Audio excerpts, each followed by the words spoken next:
views this month, and we're almost at 2 million subscribers for this channel. But in today's video, I want to talk about the first 24 hours of video and how to analyze it to understand what's going on.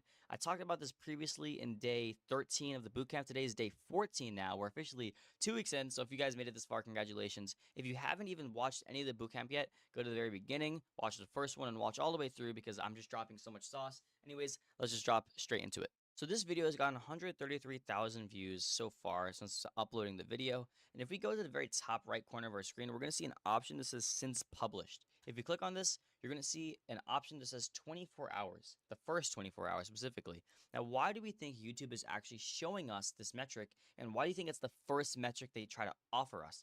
Because the first 24 hours of a video is very, very important. So if we click on this, we're going to see we had 52,000 views. Now, if we look at this here, you're going to see that the first part of the graph kind of goes like this. It's kind of flat, and then there's a big jump, and then the flatlines again, and then it kind of starts exponentially going up for another big jump. So let's look at this graph real quick. The first thing I'm going to notice, like we said earlier, is there's two big jumps over here and kind of over here. Now, these are called test and rebalances. So when we have a video on YouTube that we upload, YouTube's going to do this thing where they actually push your video out to an initial audience of maybe 3,000 people, especially if you're starting out. And this initial audience doesn't mean you're going to get 3,000 views. It means you're going to get a reach of 3,000 people. You know, if you have a smaller channel, of course. How YouTube categorizes if the video is going to get pushed out or not is they look at the metadata of each individual YouTube account. So for example, let's say you watch a lot of content on making money online, right?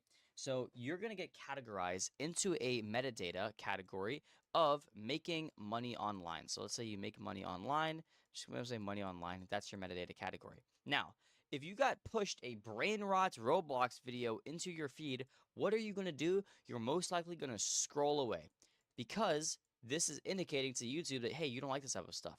So let's say now you are the creator in this scenario and you're making content, let's say about Roblox, right? Let's say you're making Roblox content. If you make Roblox content and then your video gets a reach, not a views, a reach of 3,000 people, it's going to push to a ton of different audiences. You know, it's going to push to money online space. It's going to push to sports space. This is supposed to be a basketball, by the way. I'm sorry, I can't draw. It's going to get pushed to like an ASMR space. It's going to get pushed to a ton of people. And YouTube's going to keep pushing this to different audiences until it sees that one is resonating. For example, the gaming space. Okay, people in the gaming space are liking Roblox content. YouTube's going to push this further, and they're going to try to, you know, maximize the amount of reach for the gaming space. This is the metadata for the first initial testing, is this part right here, right? Once they have kind of understood, right? So let's make this a little bigger, actually. Hopefully this, here, wait, let's make this a little bigger here. Once YouTube kind of sees that your gaming space is getting more reach, what they're going to do is they're going to actually push more people in this initial audience over here, right? And then you're going to see another push, and then it's going to probably stop for a little bit. During this stopping period right over here, you are going to have a lot of skepticism because you're going to think, oh, YouTube stopped pushing my videos out. What is going to happen? And this is the part where YouTube is going to do another test and rebalance. Remember, we do test and rebalance usually 2 to 4 times before YouTube actually pushes out your content all the way. So the second test and rebalance is what they're going to do is they're going to basically retest your audience again. They're going to push it to a wider range of gaming people. So maybe they'll do like tons of different sub niches. So like, you know, there's lots of different gaming channels. So maybe they'll push it to Roblox. Maybe they'll push it to Fortnite. Maybe they'll push it to Minecraft, you know, FN, Minecraft, MC. And what they're going to do is they're going to basically select which one of the gaming niches is best for you, right? So if Roblox is selected, then what they're going to do is, you know, you can see here, it got, after the first 24 hours, it got kind of pushed out more and more and more, and then more people got reached. And obviously, you know, the YouTube definitely found the correct audience for this platform or for this video. And that's kind of what happens in the first 24 hours of the video, right? So here, I'll put another one here so you guys can kind of see it. And that's what happens after the first 24 hours-ish. It selects a niche. So that's kind of what happens, right? Now, you may be wondering, well, Devin, my videos aren't really getting pushed out to a lot of people. You know, it gets like, you know, 5,000 views, 4,000 views, 10,000 views, 30,000 views, and then it stops. And this is what a lot of people get confused with 30K view jail.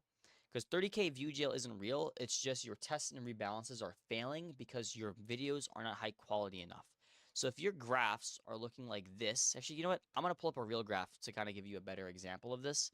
If your graphs are kind of looking like, it goes up in flat lines for the first time, then there's a pretty big chance that the reason why your videos aren't, look at all these channels I have, aren't getting pushed is because you're having one test and rebalance and it's failing the niche that you're trying to push. So here, look, here's a video that we literally have uploaded. Actually, no, this is not a good example. I know it is a good example. Perfect. Look at this flat graph over here. All right. So you're going to see over here for this video, we had a huge jump over here. This was the first test. And after this first test, we're going to see that it kind of goes up and it flatlines. Now, why did this happen? It's because we had a video, maybe it was in a specific niche, like let's say it was in a clipping niche, right? We had a clipping video and the clip did not perform well, and we tried a ton of different audiences. No audiences liked it, 0 audiences liked it, so it flatlined. So if you're wondering, why is my video flatlining like this right here? The reason why this is happening is because your content probably just sucks and it's probably not that good. And that's pretty much it. Because if your content isn't good, if YouTube is determining that it's not reaching a lot of people, or it determines that the audiences aren't resonating with it, then your videos aren't good enough, which means it's probably flatlining, which means you probably need to fix something. And that's what I would go to probably day 13 of the bootcamp, where we talked about yesterday, and we talk about looking at the retention graphs, which is day 12. Day 13 is talking about swipe ratios. And I would just go over both of those and look at them. Look at your retention, R for retention, or AVD, same thing. Remember that AVD and retention, same thing. Swipe ratio, SW, and just look at both of these metrics. If both of your metrics are looking then your video is going to perform That's pretty much it. That's all I would kind of say for understanding the first 24 hours of your video. Is pretty important. Understand test and rebalances. If you can beat the system, which is the test and rebalance over here, your videos are going to perform better, which is kind of how this video performed. And now I'm going to give you an extreme example of a video that got 140 million views, so you can kind of see what a test and rebalance will look like for the first 24 hours. So this video is currently at 145 million views. Now let's look at the first 48 hours of this, or 24 hours of this video.